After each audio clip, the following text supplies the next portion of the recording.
All right, mate, how you doing? Welcome back to another episode of IMO. In this episode, we're talking about my club, West Ham. What is going on there? We're talking about the board, we're talking about the fans, we're talking about some of the terrible performances on the pitch, some of the stuff that's happening off the pitch, and some other stuff that's happened on the pitch, which isn't actually performance related. It's all kicking off. Let's talk about it.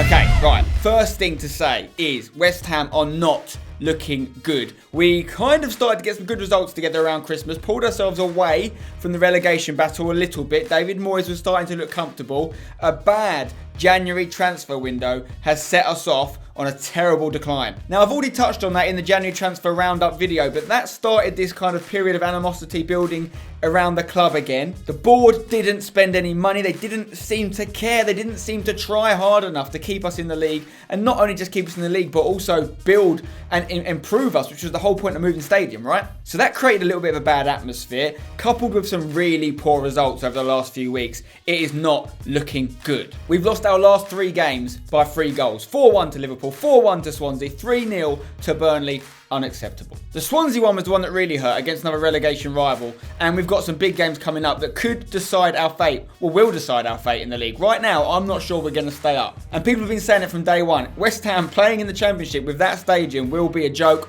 will be made to be a joke. Everyone will be mugging the club off. I'll be getting so many tweets about it. We don't want it to happen, obviously, but it looks like it might. And if it does, the board have to take the blame. They sold us a dream when we moved to this stadium. I'm not going to lie, I bought into it. I have countless times defended the move and said, look, it's good for our future. It's going to allow us to kick on. But the board have let us down massively. They haven't done what they said they were going to do. They haven't used the new income by the many more season tickets that have been sold to improve the playing staff dramatically. They've brought in some better players, I'd say. We've got some probably higher level quality players in the squad than we had before. But the overall squad is as weak as it ever was. It's not deep enough. In January, we let Ayew go, we let Sacco go, we got rid of goal scorers, we've since sold Fonte, and we've ended up at some points playing fullbacks at centre-back because we've got no centre-backs fit. Winston Reid's injured for the rest of the season. We are in trouble. A club with ambition, a club looking to at least stay in the league, if not push up it, would not have let these things happen. And that has led to some supporters showing their annoyance in some pretty bad ways in recent weeks. There was supposed to be a march, right? A lot of fans wanted to do a kind of protest march before the game to show they weren't happy with the board. It got cancelled, and as a result of that cancellation, a lot of that negative feeling was brought into the stadium, which was never a good look in a big game against Burnley at home. We actually started that game really well. We were looking good. We were unlucky to go behind, but as soon as we went behind, the game was lost because then some fans ran on the pitch. You may have seen the footage. They tried to do a bit of a Graham Souness at Galatasaray moment, picking up the corner flag, putting it in the centre circle, trying to say like, this is our stadium, we own it, we are the fans, whatever. As much as I understand their annoyance, you can't be doing that. You cannot be doing that because West Ham players' heads went from that moment on. You saw Mark Noble, the skipper, trying to sort it out, take matters into his own hands. How are they supposed to concentrate on playing top-level football? Well, top-flight football at least, after something like that happens. We ended up losing the game 3-0, a game we never should have lost, and were good enough to win because our heads went. So the fans have to take some stick for that. That's not to say I don't agree with why the fans are annoyed. I'm annoyed as well. But you've got to show that annoyance in cleverer ways. You know, we ended up losing that game, but we could also have further punishment for that sort of behaviour that happened. It wasn't just the guys running on the pitch. All the fans then turned on the board of directors and the area where the board sit. Some people were actually apparently throwing coins at them. It got so bad that the Burnley players got off of their dugout seats and let some West Ham fan kids sit in their seats. So the Burnley players, the away team, was sort of helping out the West Ham fans because the West Ham fans had created a negative atmosphere and a dangerous atmosphere, particularly for youngsters. And that stuff's unacceptable, and I'm no stranger to that side of West Ham fans. I've seen it many times. I've personally experienced West Ham fans of the same club as me, turning on me sometimes, completely unfairly. In this case, though, I can see their point a lot more than when I had some bad experiences. I understand why they're annoyed at these people that have made promises to them and they haven't delivered. They've sold a lot of the club's history and got rid of a massive part of our history in the stadium at Boleyn Ground and moved us because of a supposed trajectory that we're going to take as a club towards bigger and better things, European football, etc. They are not delivering on those promises. and it's causing problems. Now, I don't know for sure, but I'm led to believe as part of our move to London Stadium, there is actually a rule that means that the Sullivan Gold partnership, they can't actually sell West Ham for a little bit. I think it's maybe till 2020. So a lot of people are asking for them to sell the club and move on, but I actually don't think they're allowed to. Not yet anyway. And I think what's happened, and I'm starting to see this maybe is happening, is that they maybe want to sell the club. I think that was their whole plan in going to the stadium, creating this club with more net worth so they can sell it for profit. And I think they genuinely believe they were helping the club that they supposedly support as well in doing so. They were improving its future prospects in doing the moves. So I think they saw it as a win-win.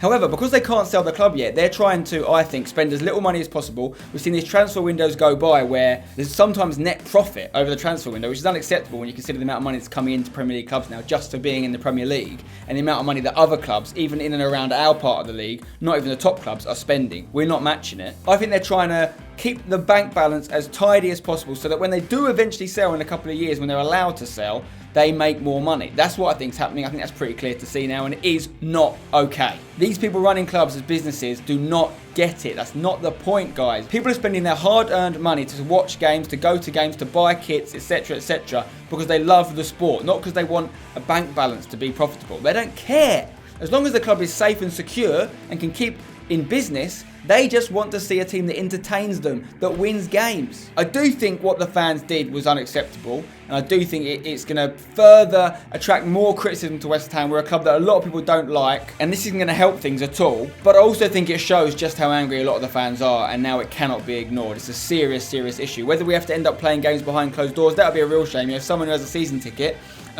I don't go to every game. I'm not always able to. I have a lot of other commitments on weekends sometimes. But if I now don't get to go to some of my games that I've already paid for, I'll be pretty annoyed. There's a lot of other people that go to every single minute of every game, and they're not going to be able to go, and they've never done anything wrong. They've just gone to watch their game, some of them with their children, you know, in a family atmosphere. And now they're not going to be allowed to go if we do have to play games behind closed doors, which hasn't been confirmed. Hopefully we don't get any points deductions or anything like that. I think it's unlikely, but if we were to get a points deduction because of that, what happened against Burnley, I mean, that could almost guarantee our relegation. Right now, we're sitting just outside the relegation zone. We've got some tough games coming up. The big one is Southampton. That game is going to be huge. If we beat them, we might just put them down. If they beat us, it might put us down. So I guess what I'm trying to say with this video is we need to have some sort of resolution. If Gold & Sullivan can't sell the club, we have to accept that, but we need to see some sort of ambition from them, or else we're going to keep having this problem. And inevitably, we might get relegated, and then we're going to be playing in the Championship. And that's not going to make West Ham any more valuable for Gold & Sullivan, so they need to keep West Ham in the league. I mean, that's obvious, right? But even if they're not that bothered about West Ham's performance, if they're just running it to make some money for themselves, they still need to keep us in the league, because they're not going to make much money on a sale if we're a Championship club. Now, the transfer window's closed. We can't go and buy some new players. We can't even loan players now. We've got to make do with what we've got. The squad is good enough to stay in the league, but if we've got issues like we had at Burnley with fans kicking off, that atmosphere is not going to help us win games, so we have to get rid of that. So Gold & Sullivan have to do whatever they can to get rid of that. And you know what? That might mean they need to stop coming to games. Right, just to the end of the season, don't come to games, because as long as they're sitting there in those lovely little seats in the middle of the ground with the best view in the house, watching their team get beat because they didn't spend any money and they didn't try enough, all the fans around them are going to be kicking off.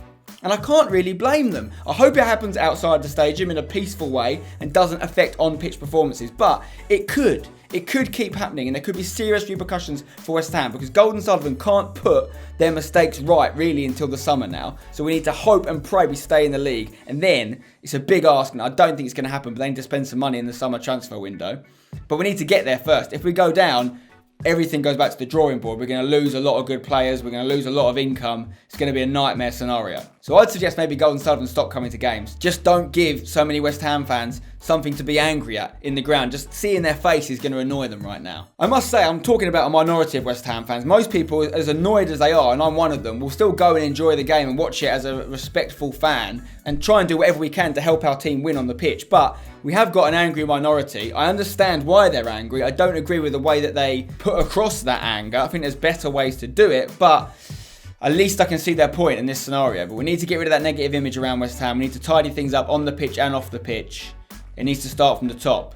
Let me know what you guys think in the comments below about West Ham. West Ham fans that are watching this, what do you want Gold & Sullivan to do? If they can't sell the club yet, then what would you need them to do to make you feel better? Apart from obviously keeping us in the league, which is a must, but that's really over to Moyes and the boys now. There's not much Gold & Sullivan can do about that. And non-West Ham fans, what do you think watching that? I know a lot of you are heavily critical of the way West Ham fans have behaved at that game, and I'm with you on that. But do you understand our points? I know some of you probably support clubs that have had similar situations with people running the clubs, not necessarily the club's best interests at heart. Can you relate to it in any way? Let me know in the comments below. Subscribe for more. I'll be back with more videos soon. Until then, don't go changing. Bye-bye.